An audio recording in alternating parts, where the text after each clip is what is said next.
ভারতের শিক্ষা ব্যবস্থায় এক বিশাল পরিবর্তন আসছে। পুরো সিস্টেমটাই যেন নতুন করে গড়া হচ্ছে। পাওয়া যায় পাক্কা ৩৪ বছর পর সেই ১৯৮৬ সালের শিক্ষানীতিকে বদলে দেয়া হচ্ছে। এর ফলে স্কুলের প্রথম দিন থেকে ফাইনাল রিপোর্ট কার্ড পর্যন্ত সবকিছুই নতুন করে ভাবা হচ্ছে। সবচেয়ে বড় বদলটা হল স্কুলের কাঠামোয়।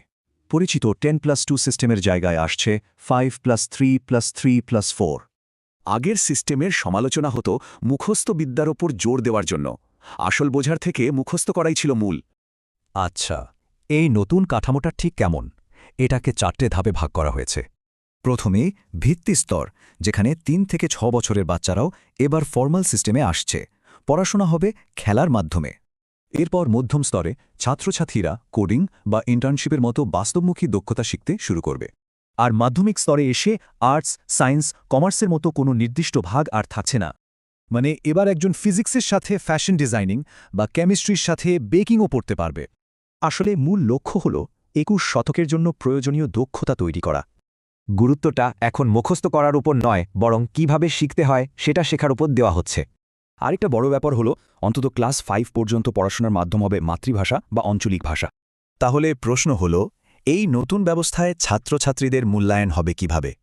এখানেও আসছে বড় বদল।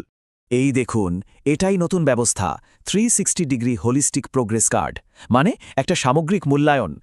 এর মানে হল শুধু শিক্ষক নন, ছাত্রছাত্রীরা নিজেরা এবং তাদের সহপাঠীরাও মূল্যায়নে অংশ নেবে। আর এই নতুন মূল্যায়ন ব্যবস্থার জন্য মান ঠিক করতে পারাখ নামে একটি জাতীয় কেন্দ্র তৈরি হচ্ছে। এই নীতির একটা বিশাল লক্ষ্য হল স্কুল ছুট প্রায় 2 কোটি শিশুকে আবার পড়াশোনার জগতে ফিরিয়ে আনা। বিশেষ করে আর্থসামাজিকভাবে পিছিয়ে পড়া পড়ুয়াদের কাছে শিক্ষা পৌঁছে দেওয়া একটা মূল লক্ষ্য। আর এই সব কিছু সম্ভব করতে শিক্ষাক্ষেত্রে সরকারি বিনিয়োগ জিডিপির 6% নিয়ে যাওয়ার লক্ষ্য রাখা হয়েছে। সুতরাং মূল কথাটা হল, শিক্ষা এখন আর শুধু বইয়ের পাতায় সীমাবদ্ধ থাকবে না। এর লক্ষ্য হল ছাত্রছাত্রীদের জ্ঞান, আবেগ এবং শারীরিক সব দিকের সামগ্রিক বিকাশ। পরিকল্পনাটা নিঃসন্দেহে দারুণ, কিন্তু আসল চ্যালেঞ্জটা হলো এত বড় একটা দেশে এটাকে ঠিকভাবে কার্যকর করা।